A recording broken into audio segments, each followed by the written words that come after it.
Manfaatkan kecintaan ribuan fans Sheila on 7, tiga pemuda ini raup ratusan juta rupiah modus konser fiktif.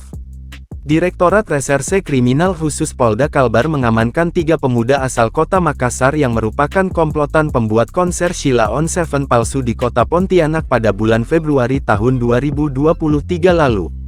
Ketiga tersangka MR, 24, RES, 23, dan HP, 21, diamankan personil Polda Kalbar di kota Makassar pada Senin tanggal 6 Maret tahun 2023.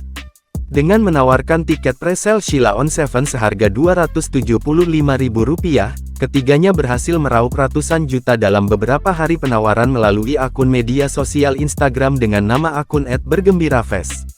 Direktur Reserse Kriminal Khusus Polda Kalbar Kombes Pol Lutfi Sulistiawan saat konferensi pers di Polda Kalbar mengungkapkan bahwa dari hasil penyelidikan sementara, korban ketiga pelaku ini di Kalimantan Barat berjumlah 1.415 dengan kerugian lebih dari Rp480 juta.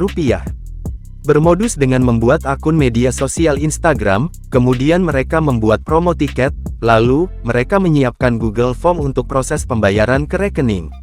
Dari hasil pemeriksaan sementara, diungkapkan Kombes Pol Lutfi, bahwa pelaku tidak hanya membuat konser fiktif di Kalbar saja, namun, ketiganya telah melakukan pembuatan konser fiktif di sejumlah daerah di Indonesia.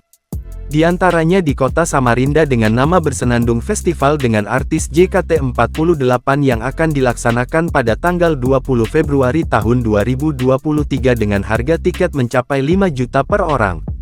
Lalu, Bersenandung Festival di kota Medan dengan artis Rizky Febian pada tanggal 22 Februari tahun 2023 dengan harga tiket Rp1 juta per orang. Kemudian pada tanggal 28 Februari tahun 2023, para pelaku membuat akun Instagram yang akan menggelar konser Raisa di kota Manado dengan harga tiket Rp1 juta per orang. Direktur Reserse Kriminal Khusus Polda Kalbar Kombes Pol Lutfi Sulistiawan menyampaikan pada tersangka akan dijerat dengan pasal 46A ayat 1, Jo pasal 28 ayat 1 Undang-Undang Nomor 19 Tahun 2016 tentang Informasi dan Transaksi Elektronik. Selain itu, Kombes Pol Lutfi juga menegaskan akan menjerat para pelaku dengan tindak pidana pencucian uang, mengingat perkiraan jumlah korban dalam kasus ini banyak dengan kerugian ratusan juta rupiah.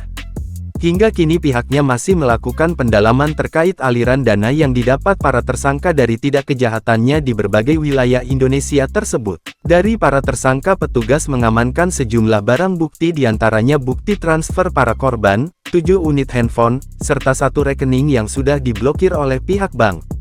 Pihak kepolisian juga masih akan melakukan penyelidikan mendalam terkait kasus ini untuk mengungkap apakah ada tersangka lain yang terlibat. Jangan lupa subscribe, share, komen, dan like ya!